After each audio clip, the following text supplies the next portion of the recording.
Hi there, ladies and gentlemen. Back again for another episode. And do you know where we have come this time?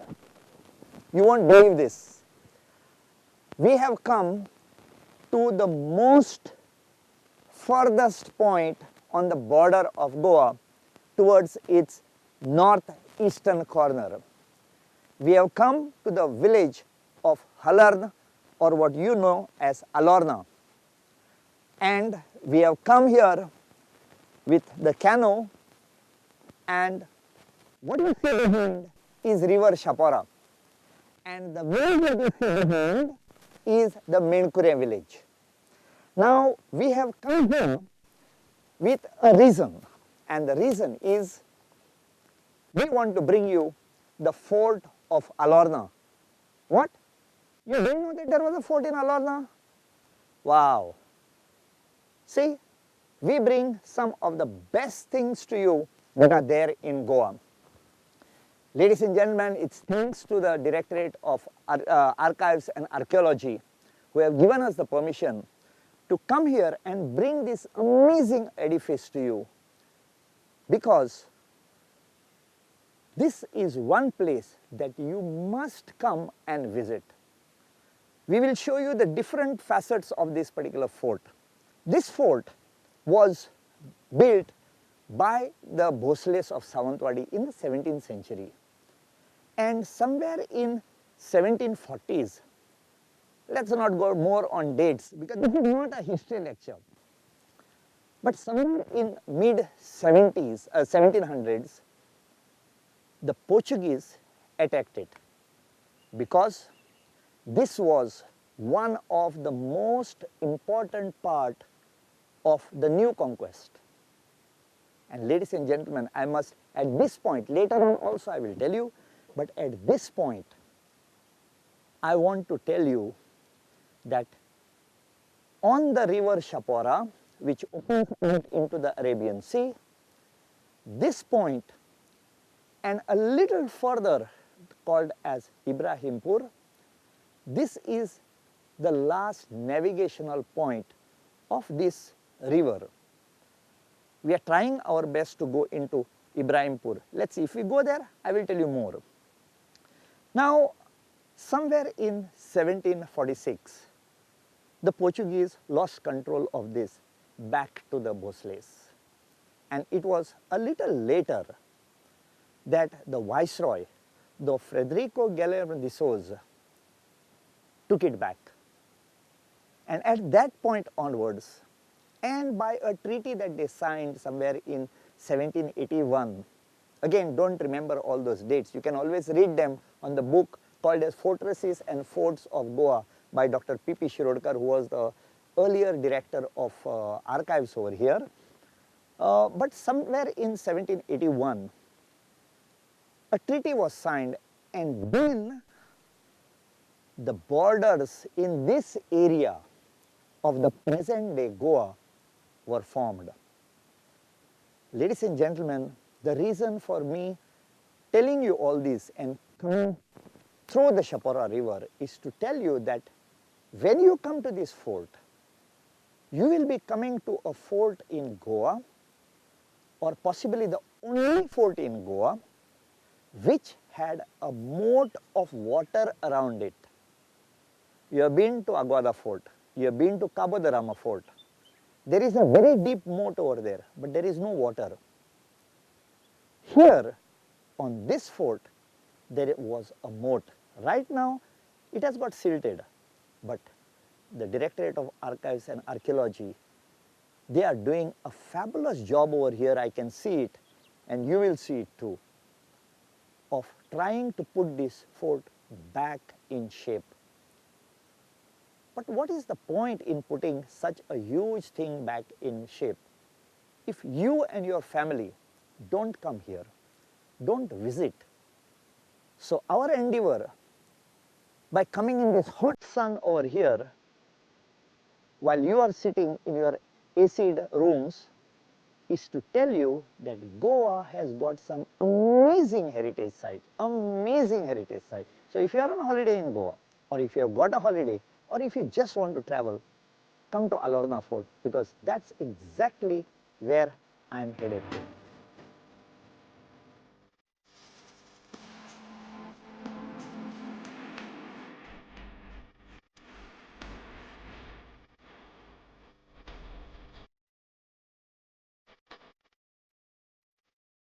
I have to tell you one more thing.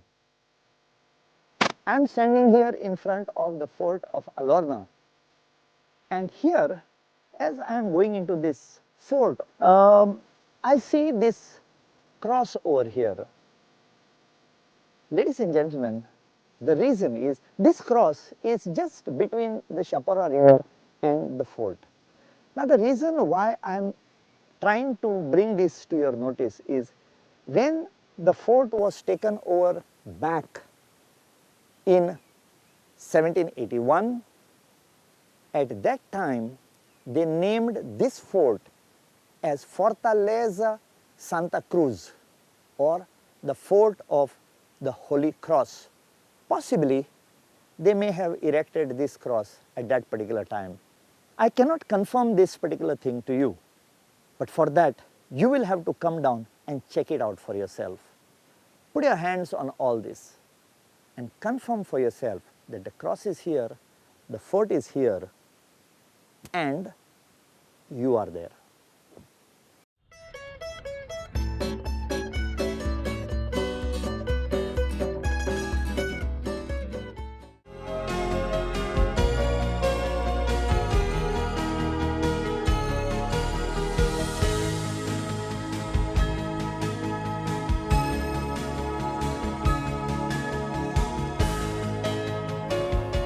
This is the gate, and I am going to enter the fort of Alorna. But you can see here that there is a board which says this is a protected monument. So when you come here, please refrain from writing your names on the walls or start vandalizing this particular thing. Stop anybody from coming here and abusing this or misusing it. Right now it is under restoration. But this particular gate, once it is renovated, you will find that it had a small tiled roof over this, which has collapsed, and they are going to do this. Possibly by October 2018, this fort should be fully completed, but work is going on. So ladies and gentlemen, let's take the big step and enter the fort of Alorna in the village of Halarn.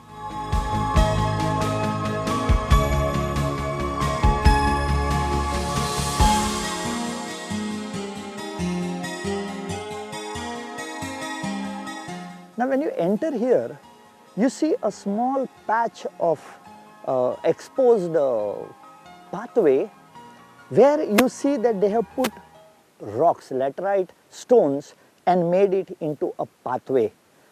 This is a very typical way of demarcating a access way into any place, or when it went over a hill for people to walk or the horse carriages to walk. This was called as a pass.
Ladies and gentlemen, when we talk about a fort, there are many aspects related to the fort.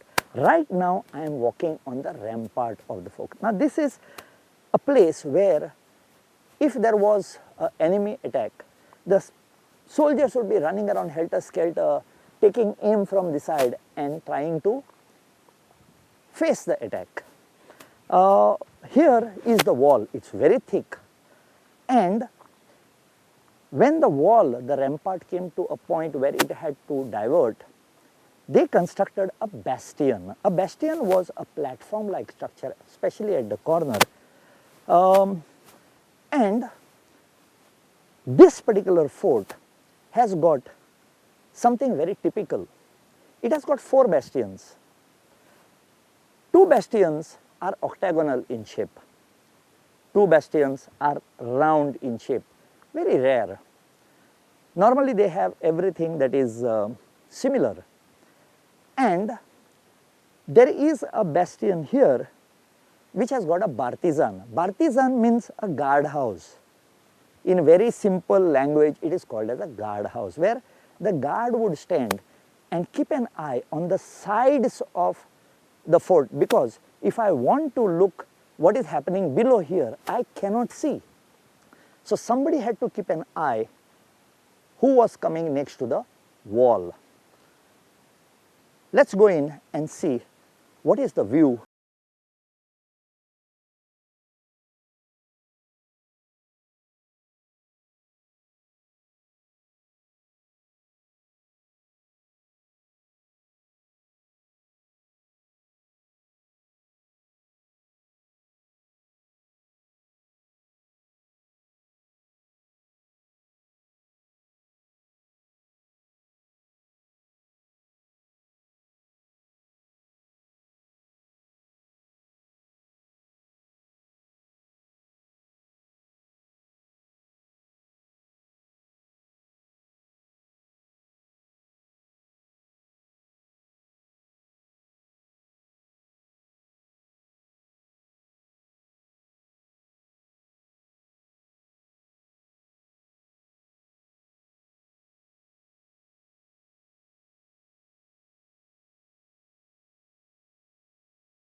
This water of Chapora was allowed to come inside to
the process of decay.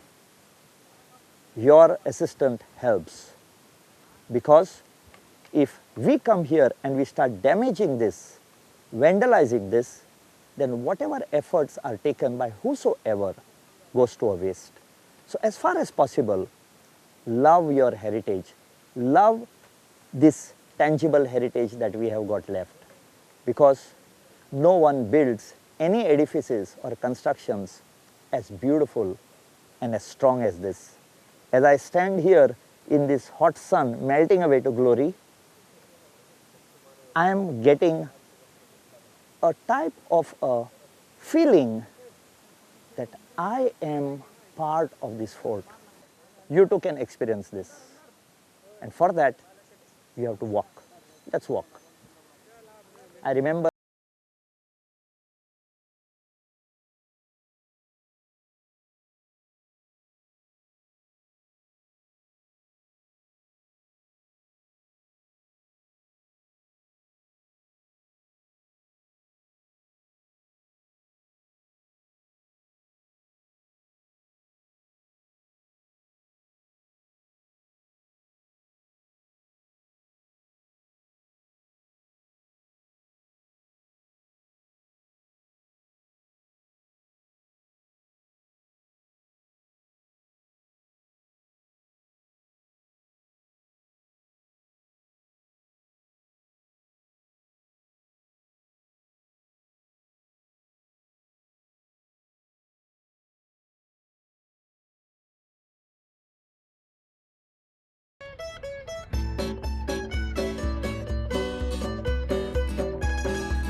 it's hot, ladies and gentlemen, very, very hot. In fact, I was going through this book called as The Forts and Fortresses by Dr. P.P. Shirodkar, who was the director of archives. Now he has written that this particular fort of Alorna had one more fortification, and that was something called as the BAMBUAL. What is a BAMBUAL? BAMBUAL was groves, thick grove of bamboo trees, which we can still see behind over here, which were grown in a straight line, so that even if the enemy had to shoot something over, it would not create much damage. It acted like a protection wall. In fact, you can see another protection wall if you go to the Museum of Customs and Central Excise in Panji, in the old custom house. On the first floor, they have displayed something where the British wanted to stop the people from going and taking the salt, so they created a hedge fence over there. Something similar you see in Goa, the BAMBUAL, bamboos. It's here and at many other places you'll see.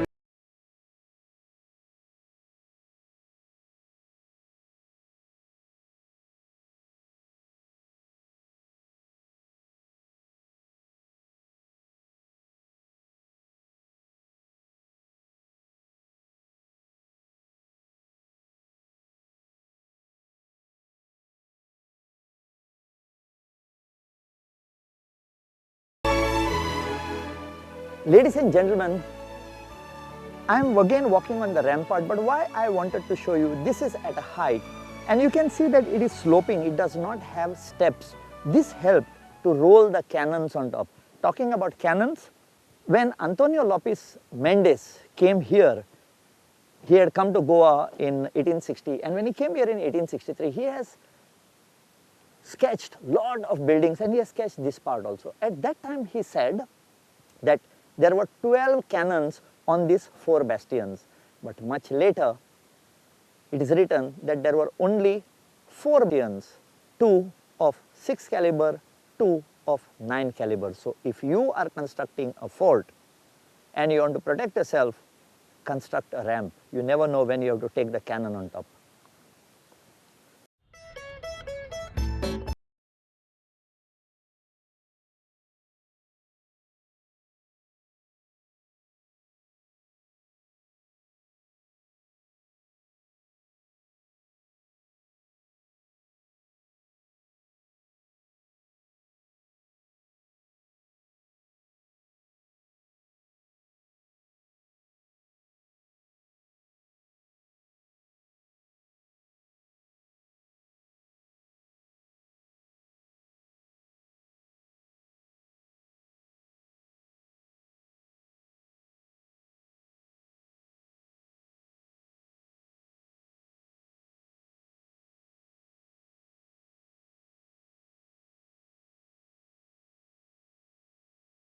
border of Goa with Maharashtra at a place which once belonged to the Bhosles of Sawantwadi, and it was later taken over by the Portuguese, and then after liberation it became part of Goa.